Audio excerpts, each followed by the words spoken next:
Povo do meu Brasil, bom dia, boa tarde, boa noite. O professor Rodrigo pediu para eu vir aqui dar uma aula para vocês, falar um pouquinho.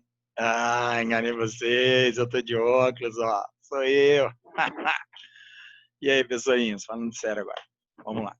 A gente está iniciando então aí nossa quinzena de história e vamos continuar trabalhando com a origem do homem, né?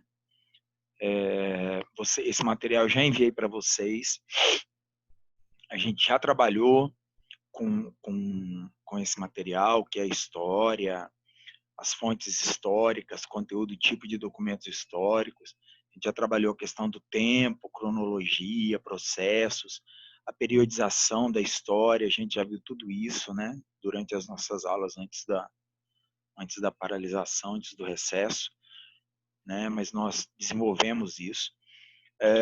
Nós trabalhamos com a questão da origem do homem e a evolução, né, tanto a teoria do criacionismo, a teoria do evolucionismo.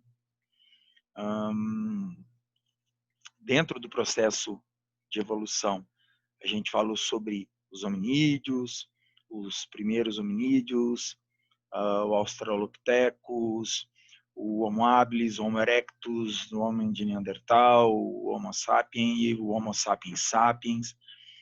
Nós discutimos e debatemos um pouco ao longo desse período da pré-história, processo evolutivo, processo de desenvolvimento, de evolução de cada um, os avanços, né, com o surgimento da cerâmica, das primeiras estatuetas, o surgimento da escrita, as primeiras cidades. Aqui, eu até mostrei para vocês o surgimento das primeiras cidades dentro do planeta, como foi o surgimento dessas primeiras cidades. Falamos da pré-história. Eu queria ter trabalhado com esse filme A Guerra do Fogo com vocês, infelizmente não pude trabalhar, não vamos ter tempo agora, mas se alguém conseguir, no YouTube vocês conseguem acessar, conseguem comprar o filme na íntegra, ele é muito interessante, eu super sugiro que vocês assistam esse filme A Guerra do Fogo. Se tiverem alguma dúvida assistindo, depois me perguntem, tá legal? A transição, né, do período mesolítico, neolítico, paleolítico, a descoberta da agricultura, a área do crescente fértil, né, que a gente chama o crescente fértil, dos rios Nilo, do rio Eufrates, do rio Tigre, né, a região da Mesopotâmia. Falamos da origem da agricultura, a origem da pecuária, a organização e estrutura das primeiras aldeias neolíticas, que vão dar origem às primeiras cidades. Esse material todo vocês têm aí, né? Crescimento da população, como isso vai surgindo. As primeiras cidades, a gente trabalhou com esse infográficozinho animado, e eu mostrei para vocês como essas cidades foram surgindo, o surgimento da idade dos metais, a divisão do trabalho, e esse material todo também está disponível para vocês no Moodle, tá legal?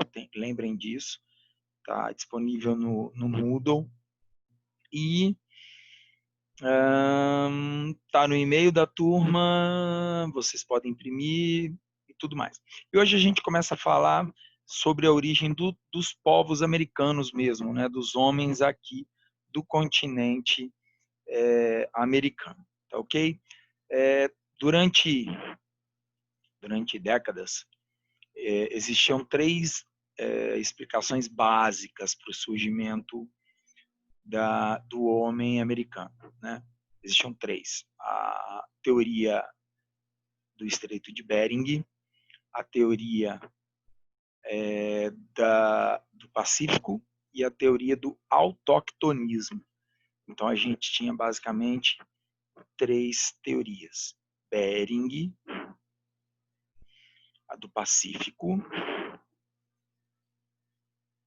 e a teoria do autoctonismo. Tá legal? Durante muito tempo a gente teve essas três teorias: Bering, Pacífico e do autoctonismo. É isso que a gente vai ver agora na animaçãozinha para vocês. A teoria mais comum, a primeira que surgiu, foi a teoria do Estreito de Bering, de que o homem teria saído do continente africano, caminhado em direção à região da Sibéria, e durante o período da glaciação, a Era do Gelo, houve a queda nas temperaturas, o nível dos oceanos baixou, porque o gelo congela, o nível do oceano diminui, e aí há o congelamento entre a Sibéria e o Alasca, no que a gente chama de Estreito de Bering. E esse homem, então, sai da Ásia e chega à América do Norte em direção ao Sul. Essa é a hipótese 1, a do Estreito de Bering. A hipótese 2, para a ocupação do território americano, segue a mesma linha. Também existe a glaciação, também existe o congelamento, o nível do Pacífico diminui, e o homem ele vai de ilha em ilha até que ele chega na América do Sul e na América Central e inicia a ocupação do Sul em direção ao Norte. Essas são as duas teorias mais aceitas sobre a ocupação do continente americano. Tá. Rodrigo, qual das duas está correta? As duas se completam. Hoje é aceitável que as duas elas se completam. Tá legal? Rodrigo, mas e essa terceira teoria? A teoria do autoctonismo. Que teoria é essa? A teoria do autoctonismo seria a teoria de que, assim como na África, o homem ele evoluiu, ele surgiu na África, né? A teoria do autoctonismo, ela dizia o seguinte, que o homem ele evoluiu aqui na América. Essa seria a teoria do autoctonismo. Ele teria evoluído aqui no continente americano, assim como ele evoluiu na África e na Ásia. Ele também teria surgido aqui no continente americano,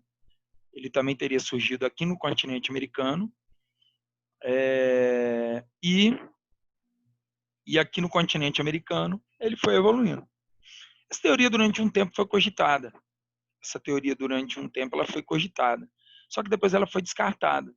Um motivo para isso. Um motivo muito simples, um motivo muito básico.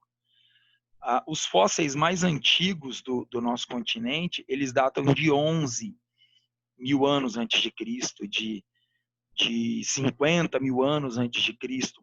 E todos os fósseis encontrados no continente americano já são fósseis do Homo habilis. Já são fósseis do Homo habilis. Nós não temos na América fósseis de nenhum outro hominídeo, do Australopithecus, do Homo erectus, do Homo habilis, do homem de Neandertal, do homem de Java, do homem de Cro-Magnon. Não temos, só do Homo habilis. É impossível que no processo evolutivo a gente tenha saído daquela linha evolutiva dos primatas e já pulado direto para o Homo habilis. Impossível. Se a teoria do autoctonismo fosse válida, e autoctonismo significa isso, originário, de origem, se a teoria do autoctonismo fosse válida, esse homem americano, ele deveria ter evoluído aqui. Então aqui também teríamos que ter encontrado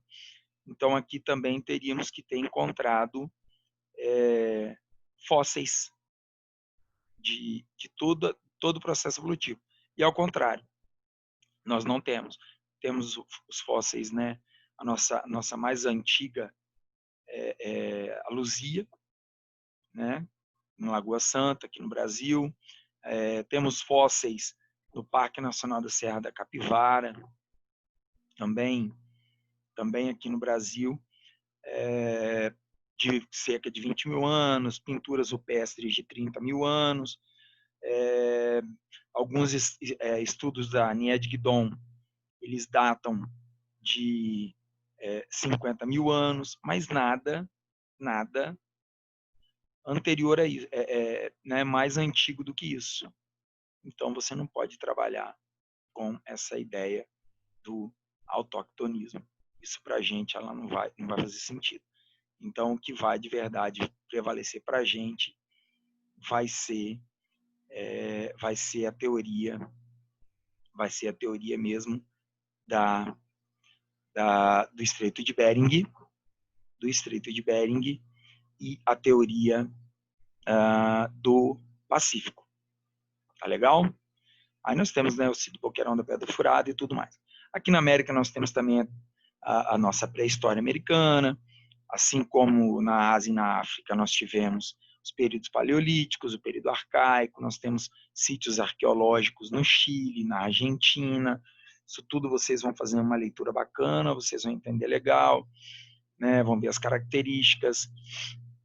Nós temos os sambaquis. Rodrigo, o que são esses sambaquis? Do que se tratam esses sambaquis? Né, que a gente não sabe. Os sambaquis, eles são locais de ocupação humana, onde nós encontramos fósseis, onde nós encontramos restos, fogueiras, restos de alimentos, né? E alguns desses sambaquis, né, tem 10, 20, 30, 40 mil anos, né? Então você encontra ali, sambaquis seriam isso, sítios arqueológicos com vestígios da ocupação, com pedra, sepultura, fogueira, restos de alimentos, recipientes de barro, mas isso tudo são fósseis, tá? Não vai achando que você chega lá e encontra comida da época deles ainda, tá legal? E assim a gente encerra essa aula, esse primeiro contato para essa semana. Vocês têm uma atividadezinha, que é essa atividadezinha do Enem, tá lá descrito para vocês o que eu quero nessa atividadezinha, tá legal? Façam, a gente vai manter contato via WhatsApp, leiam, olhem lá o recadinho que eu tenho para vocês. No que vocês precisarem, eu estou à disposição, tá ok? Um beijo grande, estou morrendo de saudade. Torcer para a gente voltar logo. Valeu, meninos.